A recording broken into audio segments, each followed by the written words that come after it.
Stock market, all of these vagaries notwithstanding, and some more vague than others, and some agendas more up in the air than others. And look at stocks up at highs of the day, around 168 points northward on the Dow, as the second quarter looks forward to some of the same general advances we saw in the first quarter, and what could be very first quarter report cards out of most of corporate America. Republican Congressman Doug Collins suspects that a lot of that has to do with optimism. We're going to get a tax deal. We're going to get market-friendly developments. The Congress is with the House Republican Conference. He's the vice chair, so this guy's a very big cheese. So, Congressman, very good to have you. Neil, it's good to be with you. You're the one that's making the points. I appreciate being on.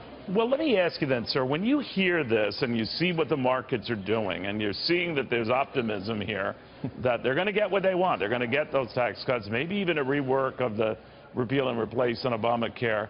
I often say on this show so that a lot of times they're priced for perfection and they can't afford even the slightest disappointment.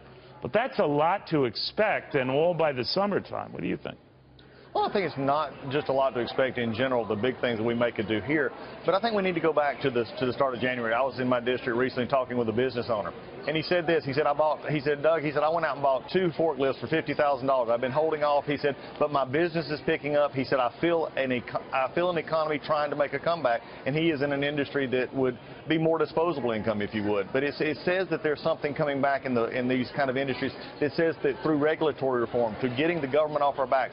Once you get outside the beltway up here, or you get outside the bigger cities, you go to the middle America, you go to businesses and farms, they're desperately wanting to see a growth, and they're taking the words of this president, who's done exactly what he said he would do to relieve that regulatory burden and to get us back on track. I think they're taking him at his word, and I think we're seeing the markets are frustrated, as were you, with some conservative caucus, Freedom Caucus members. You had said at the time, I'm convinced that human life and dignity deserve fierce protection under the law. I'm unable to understand how many of my colleagues allowed political myopia to prevent them from supporting the opportunity to defend America's largest abortion peddler. Because of the decisions of a few members, presumably you're talking about the caucus, we remain mired in a health system that is able neither to care for our neighbors nor to protect unborn Americans.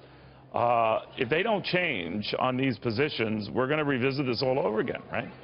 Well, I think we're going to revisit it anyway. There's a lot of discussion going on. The president has made it a priority. He is frustrated as well, but he's made it a priority to continue to reach out. I think what we've got to understand is I do believe that there's a certain point in time. We go back to Reagan. We go back to Annie. You can go back and look. At a certain point in time, the House will get the conservative deal. We push conservative principles of radically looking at an entitlement such as Medicaid, looking at ways that we can not only repeal but replace, remove the taxes back. Those are gains that are more than just symbolic gains. Those are actually dismantling Obamacare. So your view, just to be clear, was that whatever qualms the caucus had with this deal, with the Obamacare rework, it was better than the law it was replacing, right? And so they should have gone along with that.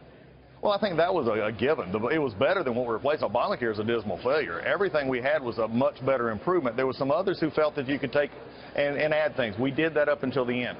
My situation at this point is that let's get to the point where we can get as much as we can under the constraints of reconciliation that we're dealing with, under constraints that we're dealing to get this back to the Senate. And I want to see the Senate go to work, and if they can do more, then let them. They've been very vocal on saying what we can do. Well, let's see what they can do when they get to the Senate and move this forward, because people want to see progress. They want to see good conservative action in place, and that's what we're seeing here. Is it perfect? No. I've said this many times. I'll go in there in just a minute and vote. I have yes, no, and present. I don't have perfect. If I had perfect, I'd vote perfect every time. We've got to make sure that we're fulfilling our promises and doing so in the best way possible. Congressman, thank you. Good seeing you again.